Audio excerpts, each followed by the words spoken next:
Welcome to my show, my interviews. I mean, it doesn't really even have a name. I just, I do these write-ups on companies, and then I like to interview the CEO. I haven't had a chance to do a write-up yet on your company. It could be coming at some point. So I probably don't know your company as well as some of the other companies that I have, done interviews on recently, but I've gone through the investor presentation. So I feel like I know the company pretty well.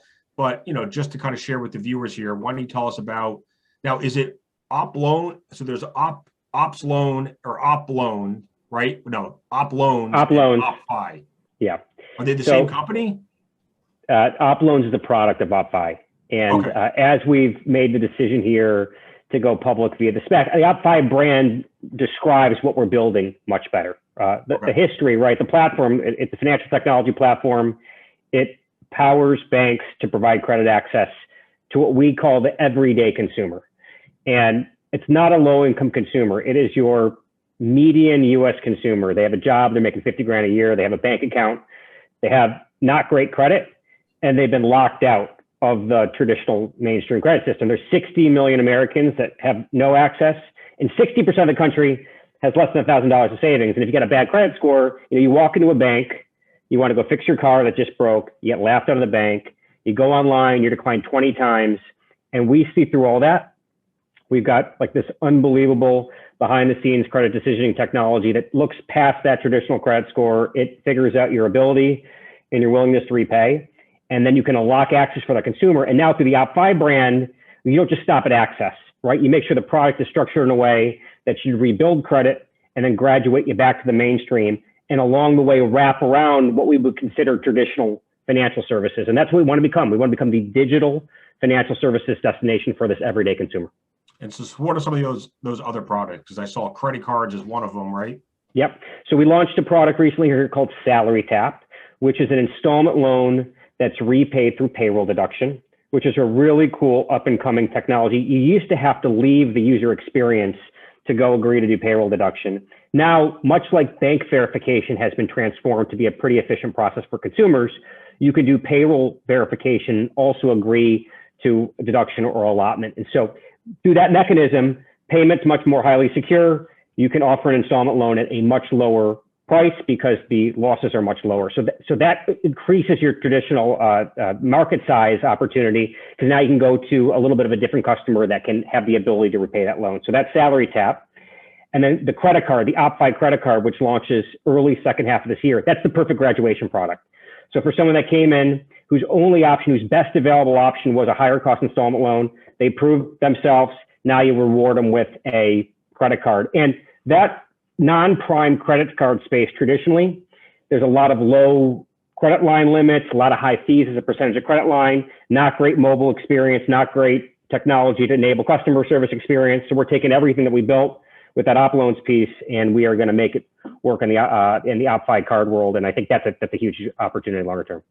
So if you guys are looking past, the credit score to the credit, the borrower's ability to pay, what other data points do you guys look at? I assume it's obviously more than just FICO score. Yeah, we don't use anything traditional. First, you need the team, right? So I think we got the smartest team out there. Our chief credit officer is like literally the smartest guy in non-prime credit. He's built this fantastic team of data scientists who, like, when I speak, here I am, I'm trying to like pretend like I'm in it with them, but they are so into the new age cutting edge of artificial intelligence and machine learning and all the stuff that the great online firms have to do these days. We look at a number of different attributes. We look at your consumer behavior, literally how you fill out the application. We look at bank data, bank attributes, what you're spending your money on, how often your bank account goes negative, what your average balance is. We look at your income. You make what you say you make, and then your consistency of income. It's at a level where you can actually repay the loan.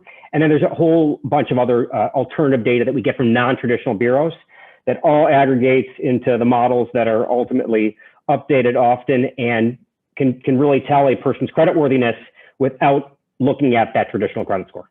Now, are they connecting their bank account to the application so that you're able to, analyze that information without them misleading you?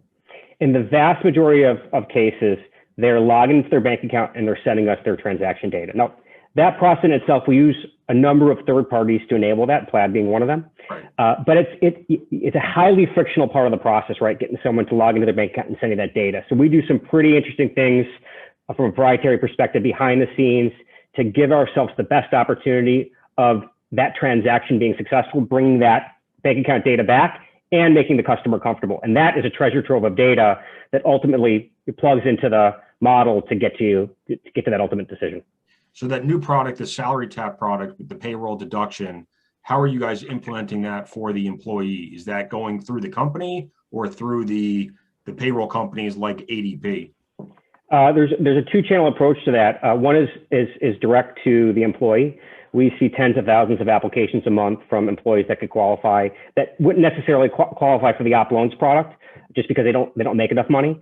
That they'll qualify for this product. And then we are going through some channel partners as well on a B2B2C basis, both financial wellness brokers and direct to employers to enable that connection. But the trick is they don't have to leave our ecosystem either way. There's a number of third parties that we're working with in between, much like on the bank verification side, to lock in that payroll link to confirm you're working for the employer and for you to agree to that allotment process to repay the loan. Gotcha. So I know I saw in the investor presentation, you guys were doing a lot of direct mail at one point, and now you've kind of pivoted over to the channel partners. Is that right? Yeah. So, the way we built this business, and it's so interesting as I get on the public road here talking to institutional investors and private investors, the first thing I apologize. I said, we did a terrible thing. We've been GAAP profitable for the last 5 years and we never raised venture capital money, right? So that's my first entree in this conversation. Like, we never heard of you guys. I was like, well, the customers know us pretty darn well and love us. And that's because we've been always in the mindset that you grow the business as fast as you can scale the bottom line, and it starts with acquisition. Direct mail works great, but what prevents someone else from mailing that mailbox, right? We never really viewed that as a sustainable competitive advantage. So many platforms in the space, 80% plus direct mail, we're about 17%. And the other channels that we go through, about a quarter of the business is search engine optimization, customer referrals, and email remarketing, very low cost. About half the business, we work with 70 plus strategic marketing partners.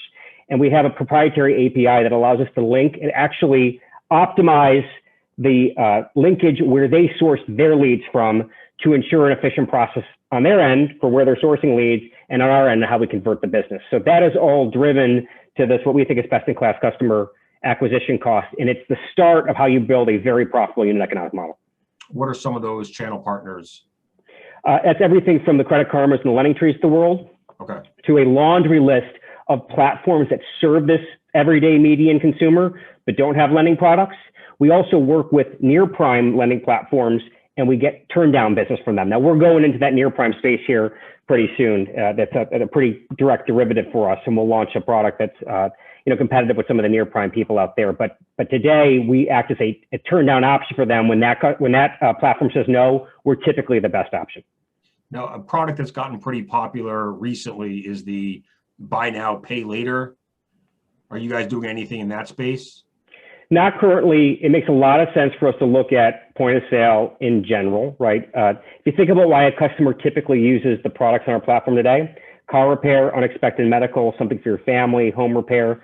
Lots of times it's services rather than a durable good, but many times, especially during the pandemic, someone needed a computer, right? And they're actually getting an op loan, and then that cash comes into their bank account and they go to the store and they buy the computer. So we should be embedded in the point of sale. We plan to get to that. We think it's a big opportunity, especially on the durable goods side. Obviously a hot space today, but in this segment of the marketplace, especially for that sub 650 FICO consumer, there are not a ton of options. So the Catapult guys, I think, are doing a tremendous job in that space. And at some point here, we look to enter it. Probably not this year, but certainly in future years. So let's say, I'm someone that makes $30,000 a year. My car breaks down. It's going to cost me $2,000 to repair it. I know that I can't go into the bank and get a $2,000 loan. How do I find you guys? Like, are you sitting, is there like a logo on the bank's website? I would find you that way, and then I come over to your website, or like, are you a tech layer that sits on top of the bank's website? So the banks, we work with 3 banks today. They've outsourced all of the acquisition to us in each case. And the best example I can give you is you go online to Google, you type in some derivation of car broke down, need cash. You're typically on your mobile phone 80% of the time. It's a very streamlined process, about 5 minutes to complete the application. The first thing we do is we ask the customer, would you like us to do a diligent search on your behalf? Most of the time they say yes. We then go to about 15 near prime platforms and we say, who wants the business? Okay. And we literally try to give it away and to be fair with that consumer to get them the best available product. Now, 90% of the time, everyone says no. And for the 10% that say yes, they only about 1% of the time do they actually close the loan. So that's how we know we're the best available option. Then they'll continue onto our process. They'll go through the decisioning that the banks have adopted. And then ultimately, we will help facilitate that credit access for ones that have both that ability and the willingness to repay, which is very crucial, especially for this space. Now, do you guys hold the loans on your balance sheet? Do you sell them off? Do you service them? How does that part work? So it's just very interesting. We look at Upstart and we've have so much respect for what Upstart's done. I think the CEO also is like a Michigan MBA grad, so he's got to be an amazing person and has rocked it in the public markets early on. So I'm taking notes. I've been interviewing a lot of Michigan guys lately. It's weird. There you go. There must be something in the water there. But our model is incredibly similar to that with two kind of major differences. One is the consumer is a bit different today. We're at a lower a credit spectrum consumer. And then number two is after the bank originates, we buy back in most cases about 95% of the receivable. Bank always retains the loan. We're buying that derivative economic interest because we've got so much confidence in these products that we want to hold those receivables on balance sheet, and that's how you generate the highest unit economics. Now, we're moving more to a hybrid model. And I assume that helps you develop better data, right? Unbelievable data. Yeah, I think you can get the data in both cases, to be honest with you. But here was our point of view. There's asymmetric risk here. Right. We understand that the traditional credit score makes the customer look risky, but as we get to know the customer, we can understand where risk is. So that's a way where you can make, I think, fair profit. The other piece is they're very short duration products, right? These loans turn over every about 4.5 months.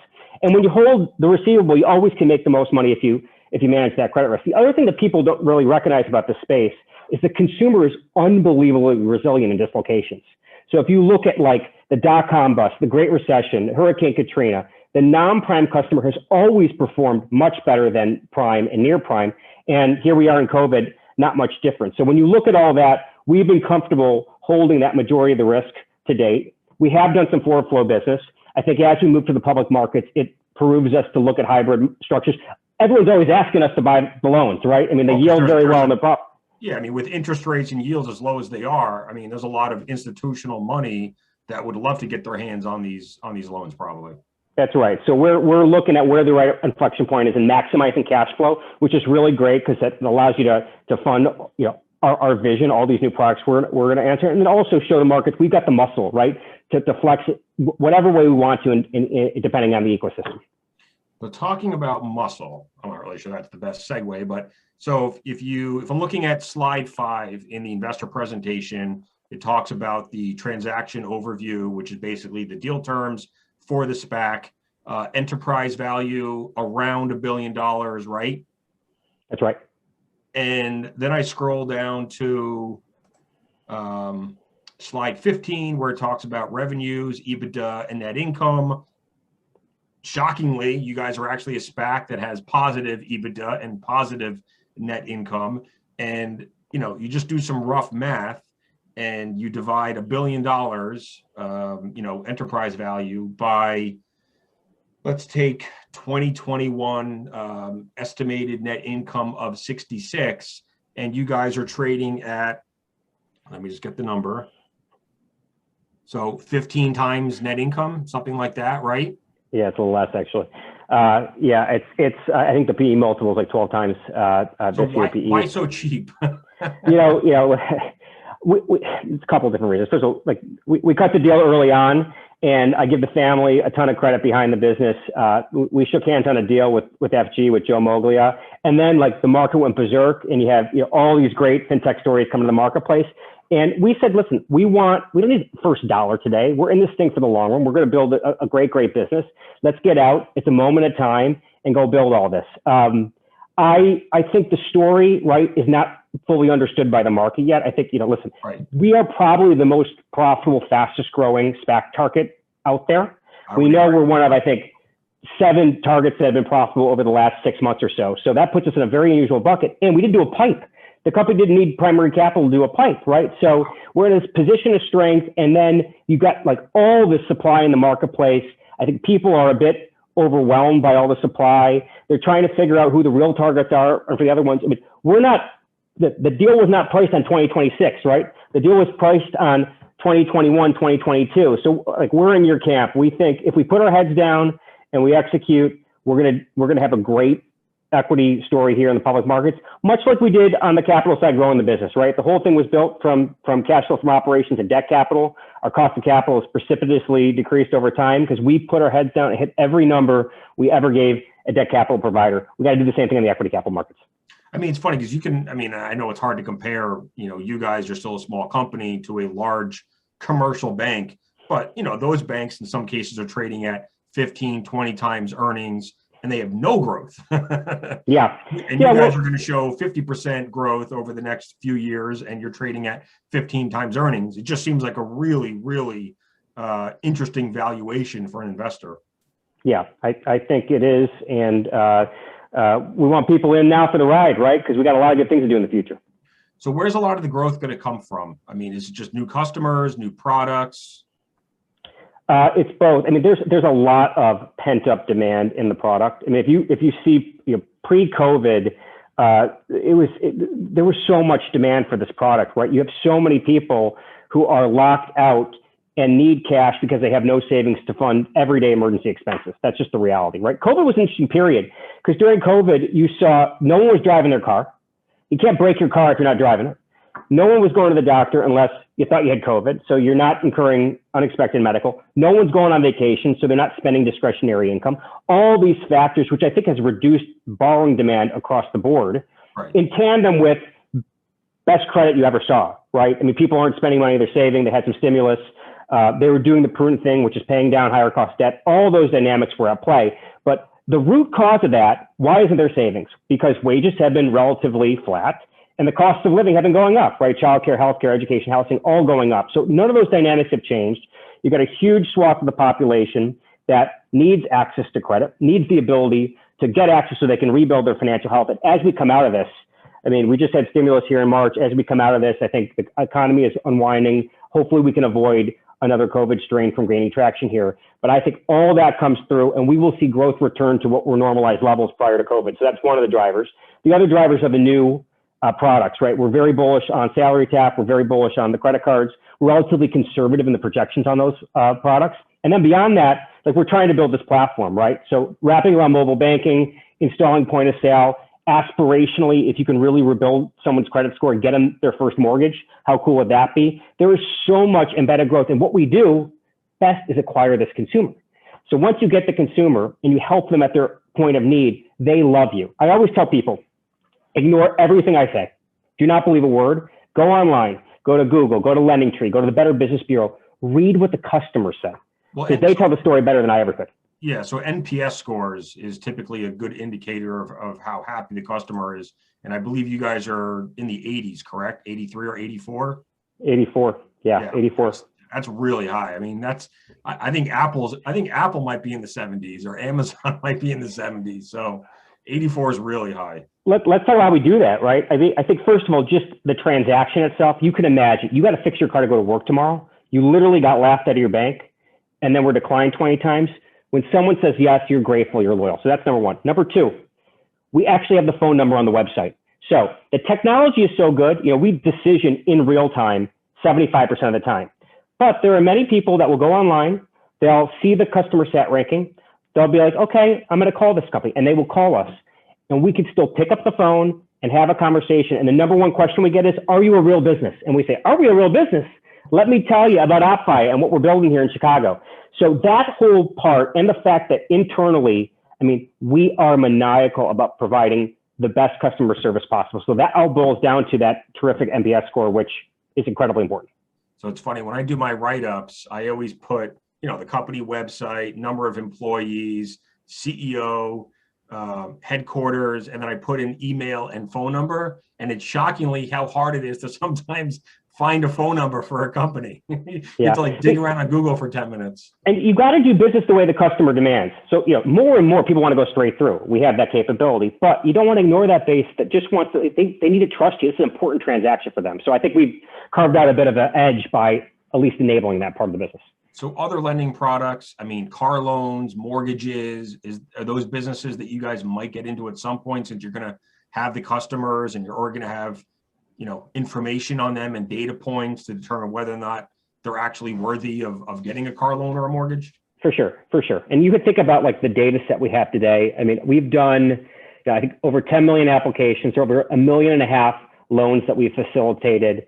I think there's over 14 million repayment events. You get about 500 attributes. You're talking about 7 billion data points that we have that has gotten us this far, that has built this fast growing profitable business.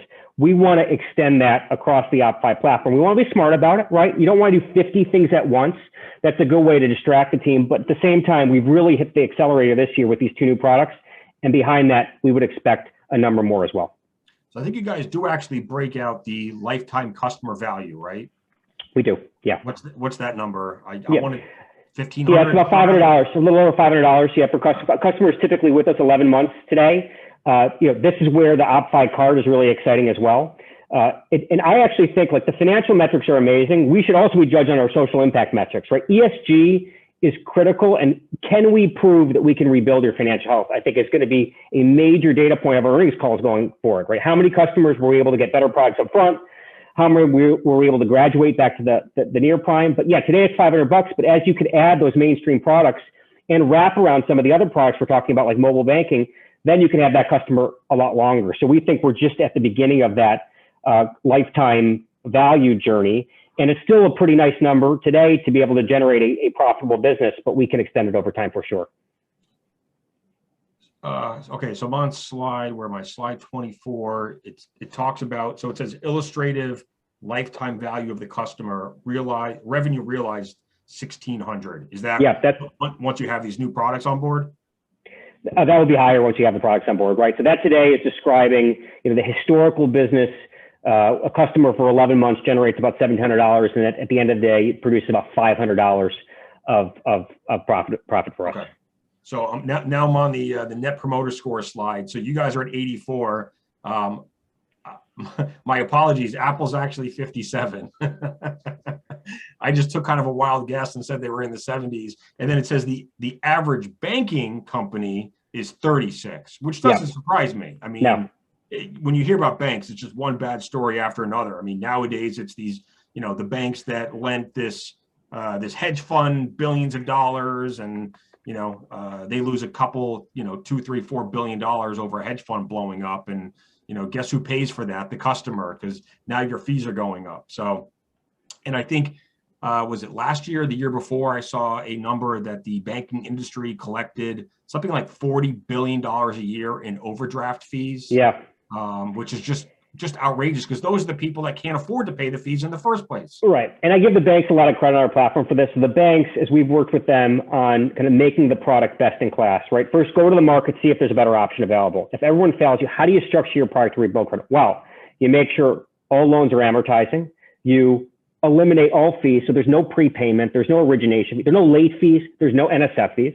Report to the 3 credit bureaus, right? If someone gets into trouble, work with them, right? Our way of working with someone in delinquency is to call up and say, hey, like, how's it going? How can we, if you're willing to pay, we're going to figure it out. And those are, I think, some of the things that this segment of the marketplace historically has not always gotten it right. And banks in general, I mean, especially for this consumer, you talk about underserved, right? I mean, they're not viewed as a customer that can have other products sold around, because they don't understand that asymmetric risk that we're able to unlock from our credit decisioning model. So there's a lot of things at play here that the financial technology world as a whole is tackling, and it's going to make everyone better, because you look what PNC did the other day, right? Now they're moving to a account for underserved clients where they're waiving all NSF fees. You need to pay $5 a month for the account, but it's a step in the right direction. Right. Trying to think, what else did I see in this presentation I didn't get a chance to ask yet? Why did you go? Okay, so You mentioned earlier, I actually should have stopped to mention this. So you guys actually the OppFi didn't raise any VC money? Nothing. So here's how the business was built. From the beginning.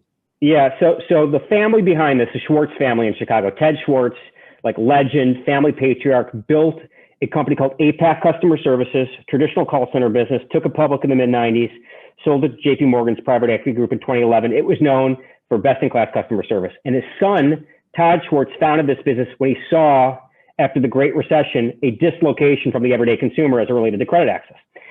They stood it up, instilled a lot of the philosophies that I was lucky enough to inherit. I joined late 2015. I had just built an insurance business built on asymmetric risk. In that company, we were looking at how very small businesses, if you aggregate their insurance, they never file claims. And so you can deliver exceptional profitability to carriers. I was always annoyed we weren't the carrier.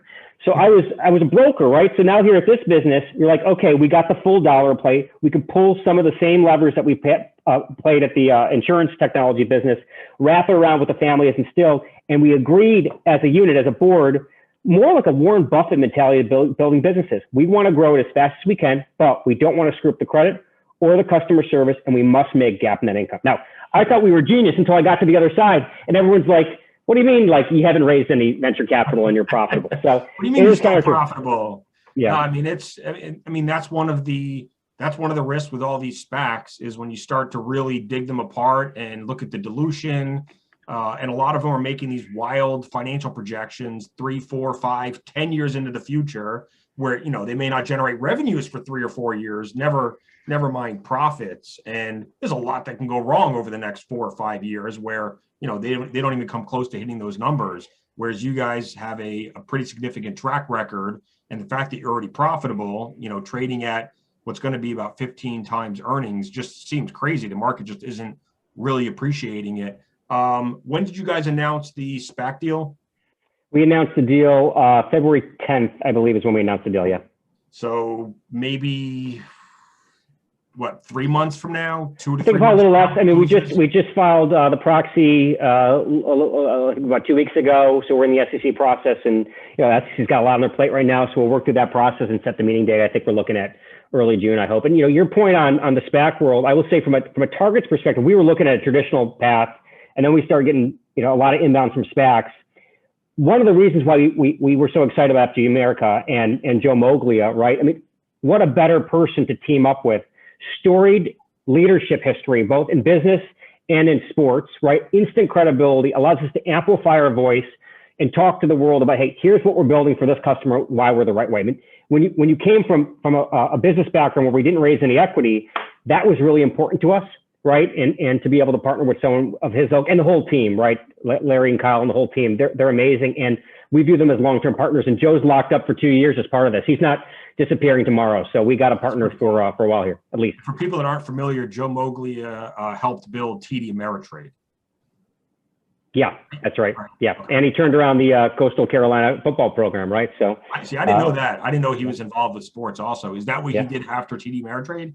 I think he was there, and then he rebuilt the program, and then he was still the chairman for a while until they merged with Schwab. So he's a busy guy, does a lot of things. I'm learning from osmosis, right? I was a first-time CEO when they hired me in 15. I'll be a first-time public company CEO, but I got 2 public company CEOs with unbelievable experience in Ted Schwartz and Joe Moglia leading the way for me. So I'm learning by osmosis. What after the SPAC, or once you guys de-SPAC, right? The merger's complete. What percentage will the Schwartz family still own? They're going to own just north of 50% when the de-SPACing is complete. And I think it's pretty safe to assume they are long-term shareholders. Yeah, I think absolutely. I mean, they believe in what should be a global multi-billion-dollar company. They're incredibly enthusiastic. They run a really successful family office. Right, this can be a great way for them to show a return on one of their investments that they're incubated. But they got plenty of money, and so they're going to be prudent investors and great partners for the long run here. So last question. So knowing that Joe Moglia came from TD Ameritrade, right, investment platform, at any point will OppFi look to expand into investments? Yes, and I think the way we think about it is access first, graduate financial health second, so you can have access to more traditional mainstream products, build savings. And then once you build savings, you can do 2 things, right? You can buy a home and you can invest. And so that's how the pathway, right? Because the customer today, when they have $300 in their bank account, that's the average for them, right? So there's not a lot of savings there to go invest. But if we're able to, and use financial education, right? We've got Opp University, which is our financial education wing that we can do so much more with to make sure people understand how to manage their money, build savings, and ultimately build wealth. Yeah, I mean, I hosted a webinar a couple of weeks ago called Investing Fundamentals, I think, or Investing for Beginners, because there's just a lot of people that really don't know anything about investing. They don't know where to start. And it's kind of overwhelming for them because they don't learn about, no one learns about this stuff in high school and college. You know, you get out into the real world and you start making all of these mistakes, and no one really taught you how to do it the right way, you know, how to build your credit while you're in your 20s so that when you go to buy a house in your 30s, you know, you're not behind the 8 ball. So and what happens to a lot of our customers too is that their credit score is not great, not because they deliberately did something. It's because they have no savings, they have an emergency, and so they're great people. They just need someone to be able to see through that and then reward them for that. So it's the combination of financial education and then also understanding, you know, who has the ability and the willingness to repay. They can get graduated up quickly to the mainstream world. Awesome. Well, Jared, thank you so much, man. Really appreciate you taking the time.